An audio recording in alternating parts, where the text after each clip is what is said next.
The movie started at 10:12 a.m. It ended at 12:27. Yes, I noted the time. Because when you sit through the Kerala story too, you begin measuring your life in minutes lost and ideological decibels endured. Yes, we took one for the team. Now my first question, why is it called Kerala Story 2?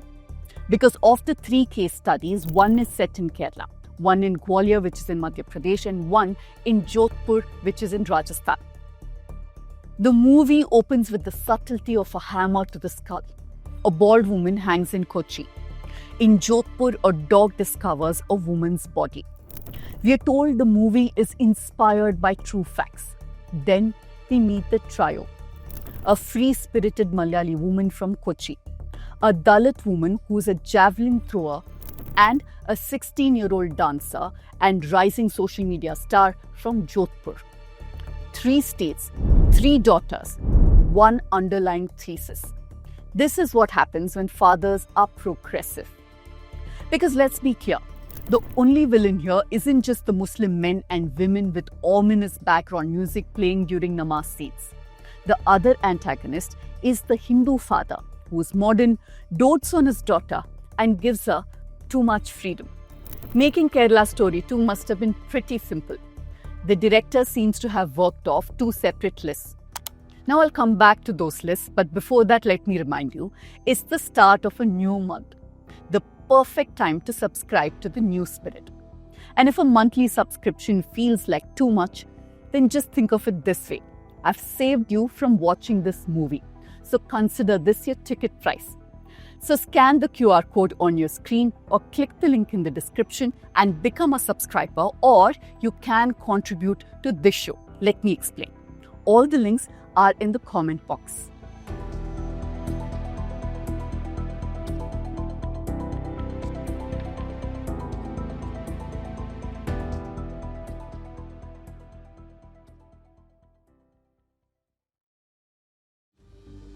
So what were the 2 lists that Kerala Story 2 director Kamakya Singh probably carried with him? List 1. What to justify. WhatsApp University, Islamophobia, bulldozer justice, the idea that Hindus are permanent victims in India. Now to list 2. What to belittle.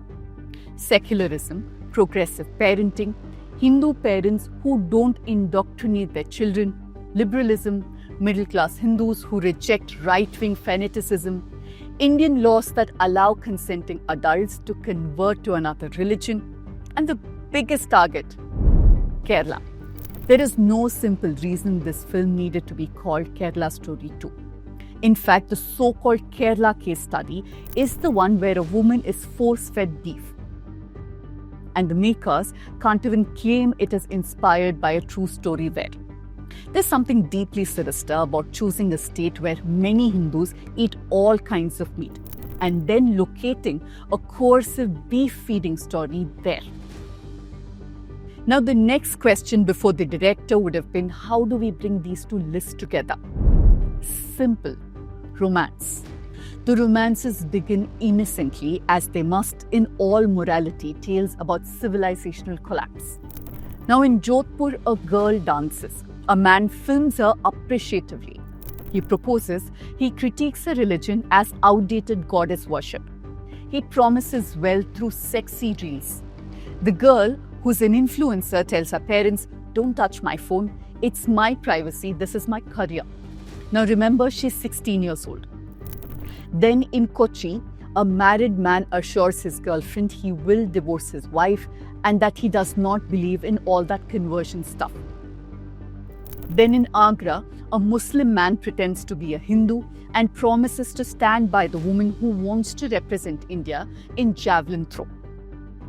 Then comes the grand reveal. Every single Muslim male character is part of a coordinated conspiracy. We see offices with banners saying Ghazwa-e-Hind 2047, maps, strategy talk, and lines delivered with a straight face. We will not leave a single unmarried Hindu girl.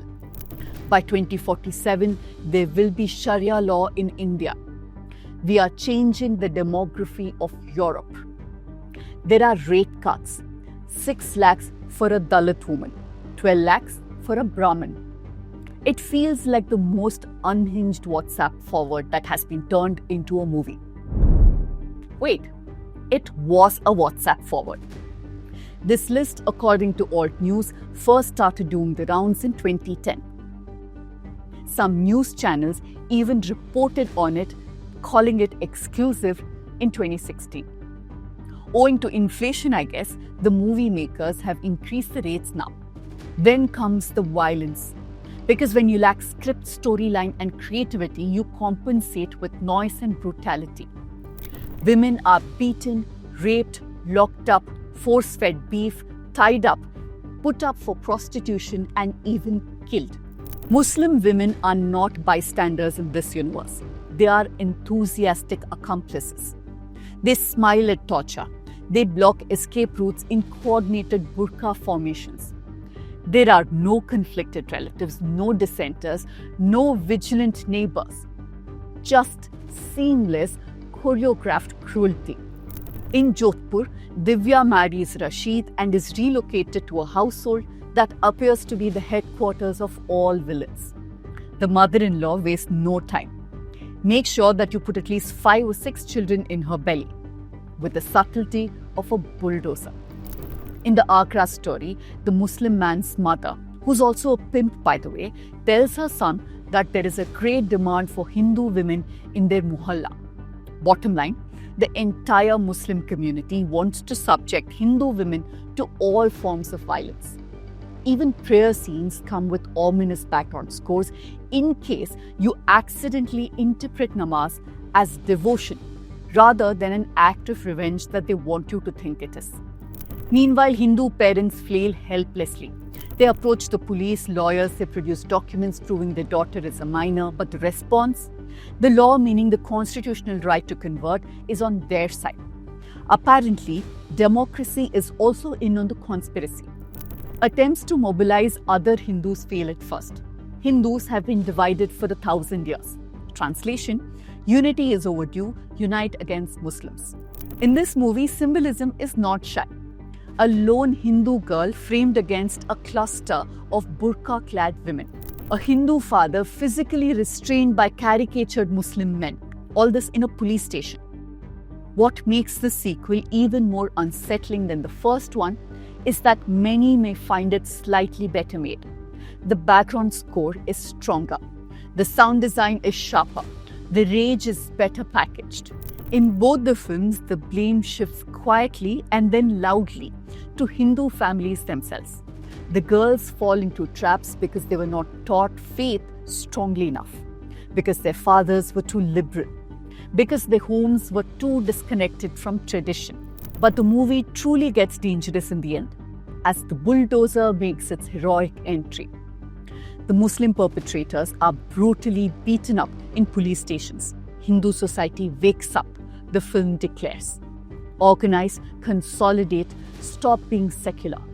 The film does not offer a single Muslim character with hesitation, complexity, or even humanity. The movie does not distinguish between crime and community. It does not acknowledge that interfaith marriages exist without tragic consequences.